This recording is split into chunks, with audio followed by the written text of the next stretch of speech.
नमस्कार दोस्तों, welcome back to my channel AU lecturer. दोस्तों आज की वीडियो बहुत ही खास होगी क्योंकि इस वीडियो में आज हम टोटल 20 फिजिक्स के क्वेश्चन को पढ़ेंगे, वो भी पहले चैप्टर के। पहला चैप्टर हमारा प्रकाश का परावर्तन और अपवर्तन। तो इस चैप्टर से आज हमने 20 क्वेश्चन ओएमआर लिए हैं जो आपके लिए बहुत ही इंपॉर्टेंट होने वाले हैं। तो दोस्तों वीडियो को बिल्कुल भी मिस मत करिएगा, वीडियो को पूरा देखिएगा क्योंकि सारे क्वेश्चन बहुत ही इंपॉर्टेंट क्वेश्चन है। तो चलिए दोस्तों क्वेश्चन को पढ़ना शुरू करते हैं और उनके हल जानते हैं। देखिए हमारा क्वेश्चन नंबर पहला दिया हुआ है, मोटर के हेडलाइट में किसका प्रयोग होता है। ऑप्शनल में हमारा समतल दर्पण, उत्तल दर्पण, अवतल लेंस, उत्तल लेंस। देखिए दोस्तों यहाँ पे जो हमारा राइट आंसर हो जाएगा वो हो जाएगा अवतल दर्पण। यहाँ पे ऑप्शनल में नहीं है, शायद लिखने के लिए भूल गए हैं।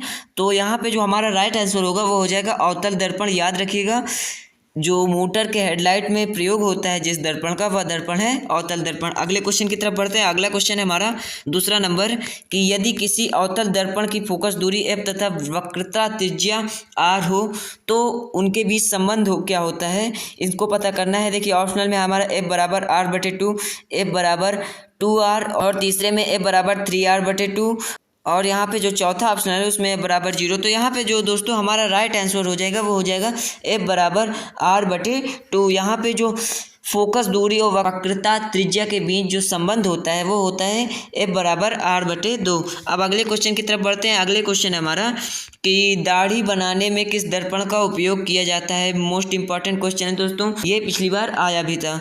तो इसमें देखिए ऑप्शनल में हमारा समतल, उत्तल, अवतल, इनमें से कोई नहीं, यानी समतल दर्पण, उत्तल दर्पण, अवतल दर्पण, इनमें से कोई नहीं। तो यहाँ पे जो हमारा राइट आंसर हो जाएगा वो हो जाएगा अवतल दर्पण। अवतल दर्पण वस्तु का बड़ा प्रतिबिंब बनाता है, इसलिए दाढ़ी वगैरह बनाने के लिए अवतल दर्पण का प्रयोग किया जाता है। अब बढ़ते हैं अगले क्वेश्चन की तरफ। अगला क्वेश्चन है कि गोलीय दर्पण में फोकसांतर और वक्रता त्रिज्या के बीच संबंध। देखिए दोस्तों ये फिर से वही क्वेश्चन नोट हो गया। यहाँ पे जो राइट आंसर होगा वो आप बताना आपकी बार कि यहाँ पे कौन सा राइट आंसर हो जाएगा। तो अब बढ़ते हैं अगले क्वेश्चन की तरफ। अगला क्वेश्चन है हमारा 5वां नंबर, ये भी मोस्ट इंपॉर्टेंट क्वेश्चन है, मिस मत करिएगा। देखिए काल्पनिक प्रतिबिंब होता है, यानी कि काल्पनिक प्रतिबिंब सीधा होता है कि उल्टा होता है, कि सीधा उल्टा दोनों होता है, कि कोई नहीं। तो यहाँ पे जो हमारा दोस्तों राइट आंसर हो जाएगा वो हो जाएगा सीधा। जो काल्पनिक प्रतिबिंब होता है वो सदैव सीधा होता है। अब बढ़ते हैं दोस्तों क्वेश्चन नंबर 6वें की तरफ। देखिए दोस्तों क्वेश्चन नंबर 6वां हमारा दिया हुआ है कि 1 मीटर फोकस दूरी वाले उत्तल लेंस की क्षमता होगी। यहाँ पे ऑप्शनल में है -1 डायोप्टर, 1 डायोप्टर, 2 डायोप्टर और यहाँ पे 1.5 डायोप्टर। तो दोस्तों यहाँ पे जो हमारा राइट आंसर हो जाएगा 1 मीटर की फोकस दूरी वाले उत्तल लेंस की क्षमता होती है वो होती है 1 डायोप्टर के बराबर। याद रखिएगा, इंपॉर्टेंट क्वेश्चन है, बोर्ड में बहुत बार पूछा भी गया है। अब क्वेश्चन नंबर 7वां है हमारा, किसी दर्पण से वस्तु को कहीं भी रखने से वस्तु के बराबर आकार का सीधा प्रतिबिंब बनता है तो दर्पण होगा। ऑप्शनल में हमारा उत्तल दर्पण, अवतल दर्पण, समतल तथा उत्तल दर्पण। तो देखिए दोस्तों यहाँ पे जो हमारा राइट आंसर हो जाएगा वो हो जाएगा समतल दर्पण। वो इसलिए क्योंकि समतल दर्पण के सामने जब भी कोई वस्तु रखेंगे तो वो उसकी एकदम बराबर चित्र बनाएगा जैसे यहाँ पे है और सीधा प्रतिबिंब बनाएगा। वस्तु का जितना बड़ा आकार होगा उतने पे ही वस्तु का प्रतिबिंब वो बनाएगा। तो यहाँ पे हमारा राइट आंसर हो जाएगा समतल दर्पण। अब बढ़ते हैं अगले क्वेश्चन की तरफ।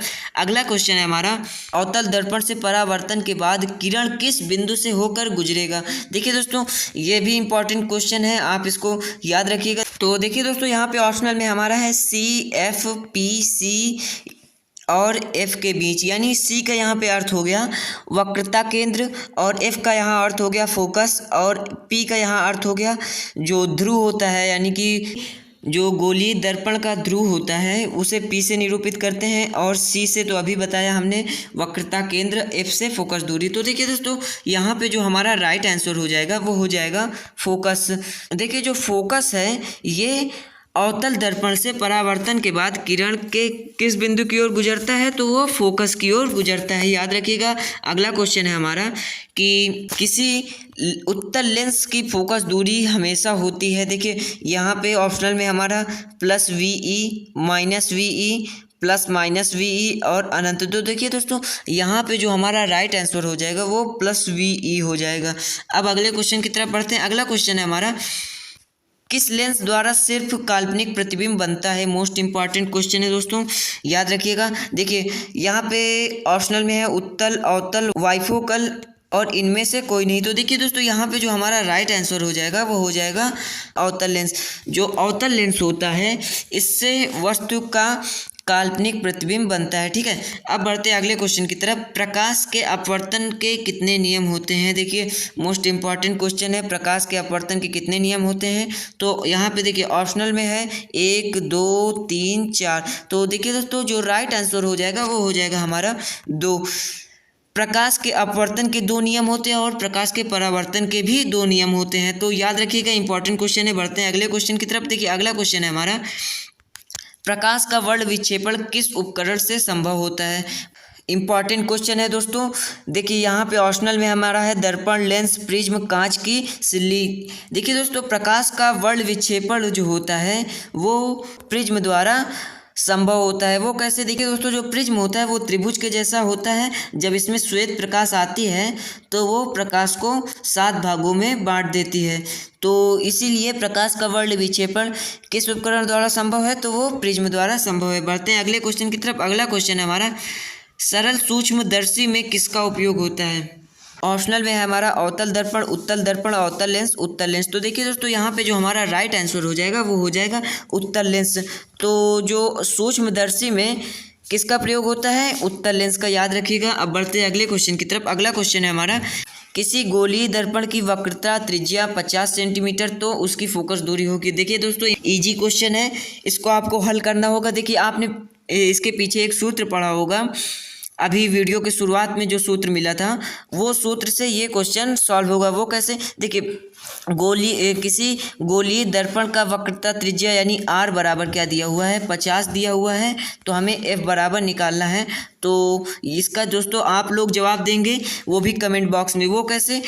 आप सूत्र पीछे देखे होंगे, पीछे आपको याद भी होगा, तो वहाँ पे से आप इन चारों ऑप्शनों में से एक ऑप्शनल आपको कमेंट में बताना है, इसको आपको सॉल्व करना है। अब बढ़ते हैं अगले क्वेश्चन की तरफ। अगला क्वेश्चन है हमारा 15 नंबर, 1 मीटर फोकस दूरी वाले उत्तल लेंस की क्षमता होगी। देखिए दोस्तों यहाँ पे ऑप्शनल में हमारा है 1 डायोप्टर, 1 डायोप्टर, 2 डायोप्टर, 1.5 डायोप्टर। तो देखिए दोस्तों यहाँ पे जो हमारा राइट आंसर हो जाएगा वो हो जाएगा 1 डायोप्टर। बढ़ते हैं अगले क्वेश्चन की तरफ। आपको ये क्वेश्चन याद भी होगा 15 नंबर, क्योंकि इसके पहले हमने ये क्वेश्चन पढ़ भी चुका है।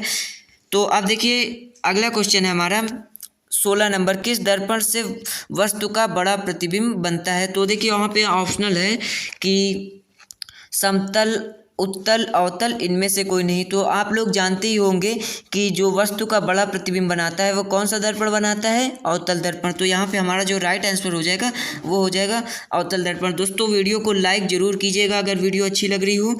तो अब बढ़ते हैं अगले क्वेश्चन की तरफ। देखिए अगला क्वेश्चन है हमारा, प्रकाश का वेग न्यूनतम होता है यानी प्रकाश का वेग सबसे कम होता है, किसमें सबसे कम होता है?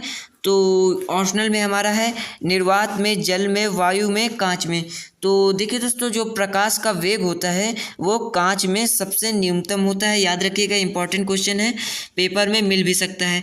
अब देखिए अगला क्वेश्चन है क्वेश्चन नंबर 18, निम्न में से कौन सा पदार्थ लेंस बनाने के लिए प्रयुक्त नहीं किया जा सकता? देखिए ऑप्शनल में है हमारा जल, कांच, प्लास्टिक, मिट्टी। तो देखिए दोस्तों जो यहाँ पे मिट्टी है ये इससे लेंस नहीं बन सकता। तो हमारा जो राइट आंसर हो जाएगा वो हो जाएगा मिट्टी। अब बढ़ते हैं अगले क्वेश्चन की तरफ। अगला क्वेश्चन है हमारा 19वां नंबर की 4, यहाँ पे दोस्तों डी नहीं लिखा हुआ है, 4 डायोप्टर होना चाहिए। 4 डायोप्टर क्षमता वाले अवतल लेंस की फोकस दूरी होगी। तो देखिए ऑप्शनल में हमारा 20 सेंटीमीटर, 25 सेंटीमीटर, 30 सेंटीमीटर और 40 सेंटीमीटर। तो यहाँ पे जो हमारा राइट आंसर हो जाएगा वो हो जाएगा 25 सेंटीमीटर। अब बढ़ते हैं अगले क्वेश्चन की तरफ। अगला क्वेश्चन है हमारा 20वां नंबर की, जब प्रकाश की किरण हवा से कांच में प्रवेश करती है तो मुड़ जाती है। इंपॉर्टेंट क्वेश्चन है दोस्तों। यहाँ पे देखिए जब प्रकाश की किरण हवा से, यानी यहाँ पे एयर थी, एयर से जब ये कांच में प्रवेश करती है तो किसके तरफ मुड़ जाती है? ऑप्शनल में हमारा अभिलंब से दूर, अभिलंब से निकट, अभिलंब के समानांतर और इनमें से कोई नहीं। तो देखिए दोस्तों यहाँ पे जो हमारा राइट आंसर हो जाएगा वो हो जाएगा अभिलंब के निकट। जो अभिलंब होता है जब प्रकाश की किरण हवा से, ये हवा हो गया, यहाँ से जब कोई प्रकाश की किरण गुजरी तो जब वो कांच से इधर आएगी तो जो अभिलंब होगा तो उस अभिलंब की ओर वह मुड़ जाएगी। तो याद रखिएगा, इंपॉर्टेंट क्वेश्चन है। तो यहीं से दोस्तों हमारा आज का 20 क्वेश्चन खत्म हुआ। आशा करता हूँ दोस्तों आप लोगों को ये सारे सवाल समझ में आ गए होंगे। अगर कोई सवाल ना समझ में आया हो तो कमेंट में लिख दीजिएगा, उसको मैं आपको और अच्छे से फिर अगली वीडियो में बताऊँगा। देखिए दोस्तों, चैनल को सब्सक्राइब जरूर कर दीजिएगा, क्योंकि अगली वीडियो में हम फिजिक्स के अगले चैप्टर की ऑब्जेक्टिव क्वेश्चन लाएंगे। चैनल को सब्सक्राइब जरूर कर लीजिएगा, क्योंकि इस चैनल पे बोर्ड से रिलेटेड वीडियो आती रहेंगी और सभी सब्जेक्ट के हम ऑब्जेक्टिव क्वेश्चन करवाएंगे, वो भी हर चैप्टर के। तो चैनल को ज़रूर सब्सक्राइब कर लीजिएगा।